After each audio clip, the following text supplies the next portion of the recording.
Question 161. Which of the following statements is true regarding straight notes? A kind of promissory note. A.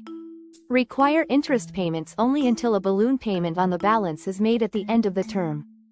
B. Require payments for a portion of the principal along with interest payments throughout the term of the note. C. Cannot be used as security for a mortgage. D. The lender of a straight note cannot assign it to someone else. Correct answer is A. Require interest payments only until a balloon payment on the balance is made at the end of the term.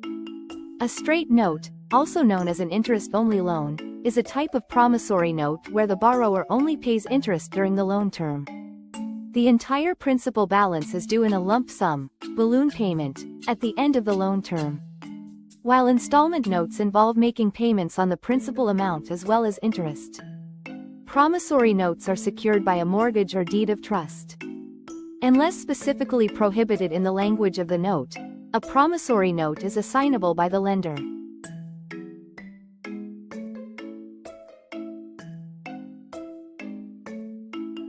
Question 162. Which of these legal actions follows the granting of a judgment? A. Lee pendens. B. Interpleader. C. Writ of execution. D. Unlawful detainer. Correct answer is C. Writ of execution. Lee pendens is a notice filed to inform the public that a lawsuit is pending that may affect the title to real property. It's filed during the lawsuit, not after a judgment. Interpleader is a legal action initiated when two or more parties claim an interest in the same property held by a third party. It's not a direct consequence of a judgment. Unlawful detainer is a legal action taken by a landlord to evict a tenant who is in unlawful possession of the property. It's a separate legal process, not a general consequence of any judgment. A court judgment is a formal decision by a court in a lawsuit. Writ of execution is a court order that authorizes a law enforcement officer, like a sheriff, to seize and sell the judgment debtor's property to satisfy the judgment. It's a direct action taken after a judgment has been granted to enforce it.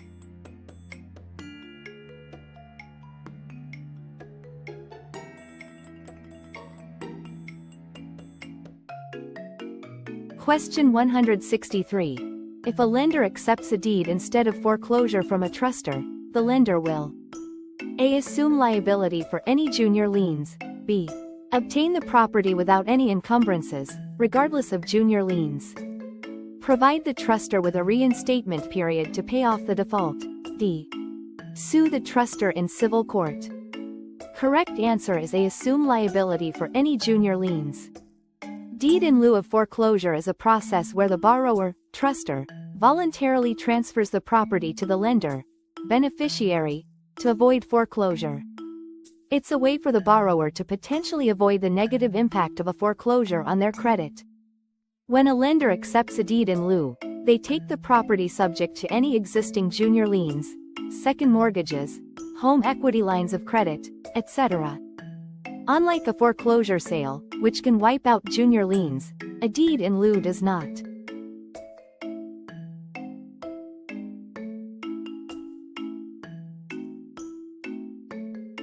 Question 164. If an offer to buy a property is accepted by an owner who then, before the close of escrow, decides not to sell, then the buyer can A. Pursue a legal action against the owner for specific performance. B. File a criminal action for fraud against the owner. C. Acquire the property anyway under the doctrine of adverse possession. D. None of the above. Correct answer is A. Pursue a legal action against the owner for specific performance. Specific performance is a legal remedy where a court orders the breaching party, the seller in this case, to perform their contractual obligations.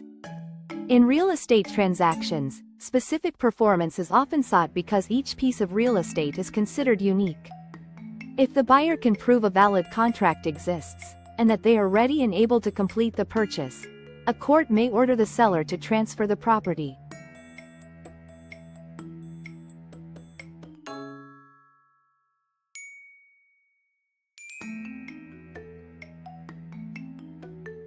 Question 165.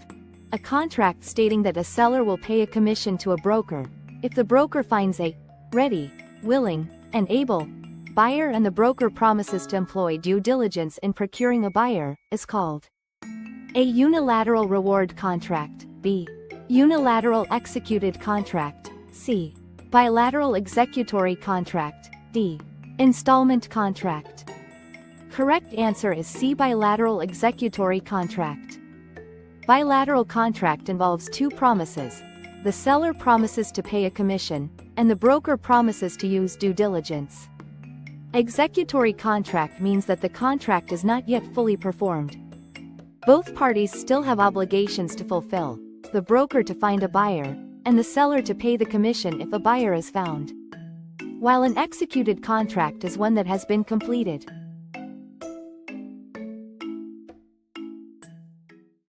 Question 166. The VA's function is to a. guarantee loans, b. insure loans, c. underwrite loans, d. endorse loans. Correct answer is a. guarantee loans. The Department of Veterans Affairs, VA, does not lend money directly. Instead, it guarantees a portion of the loan made by private lenders, banks, credit unions, etc. This guarantee protects the lender from losses if the borrower defaults on the loan. This guarantee allows veterans to obtain home loans with favorable terms, such as no down payment in many cases.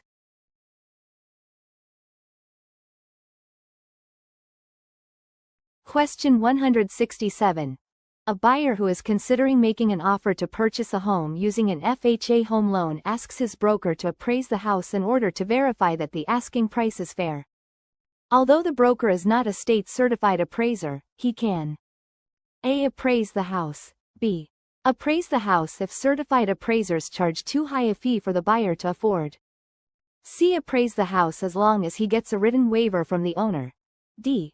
cannot appraise the house but can compose a comparative market analysis. Correct answer is D. cannot appraise the house but can compose a comparative market analysis. A formal appraisal is a detailed, professional assessment of a property's value by a licensed or certified appraiser. It has specific standards and legal implications.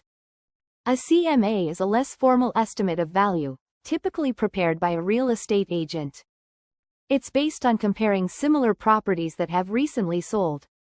Brokers are not typically licensed or certified to perform formal appraisals. However, they are qualified to prepare CMAs, which provide valuable information to buyers and sellers about market conditions and property values. FHA loans require an appraisal by an FHA-approved appraiser. A broker's appraisal would not be acceptable to an FHA lender.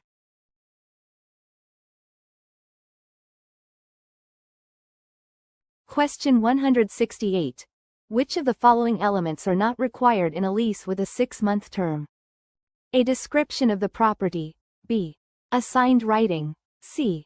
legally competent properties, d. amount of rent and the method of payment. Correct answer is B. a signed writing. The statute of frauds generally requires leases for a term of more than 1 year to be in writing to be enforceable. A 6-month lease falls within the 1-year limit, so it can be oral, though a written lease is always advisable. A lease, whether written or oral, must contain certain essential elements to be valid.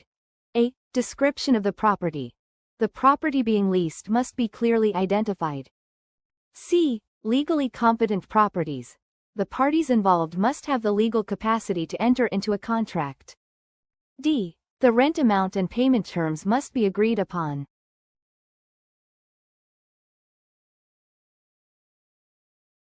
Question 169. A plaintiff in a lawsuit is worried that the defendant may sell a property which the court is likely to award to the plaintiff in a judgment. The plaintiff obtains from the court a writ of attachment for the property, which a. creates an involuntary, specific lien against the property, b. creates a lien pendens on the property, c. should be recorded in the county where the property is located, d. both A and C. Correct answer is D. Both A and C. Writ of attachment is a court order that allows a plaintiff to seize a defendant's property before a final judgment is reached. It's used to ensure that the property will be available to satisfy a potential judgment. A writ of attachment creates a lien, a legal claim, on the specific property in question. It's involuntary because it's imposed by the court, not voluntarily agreed to by the property owner.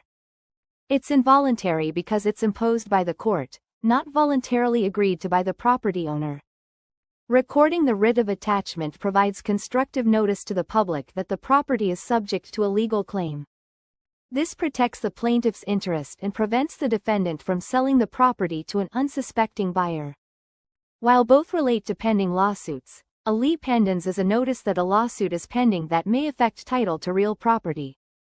A writ of attachment is a court order that creates a lien. So they are different legal tools. Therefore, the writ of attachment creates an involuntary, specific lien and should be recorded.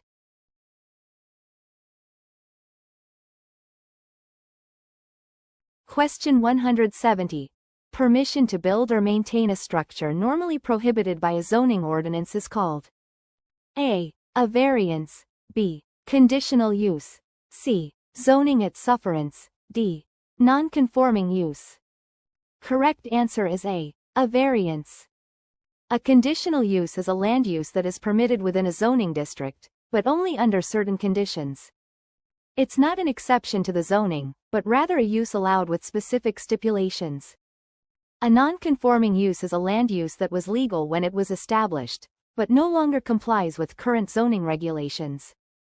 It is a grandfathered-in use, not a permission to build something new that violates zoning. Zoning at sufferance is not a recognized legal term. A variance is an exception to zoning regulations granted by a local government. It allows a property owner to deviate from the strict requirements of a zoning ordinance when compliance would create an undue hardship.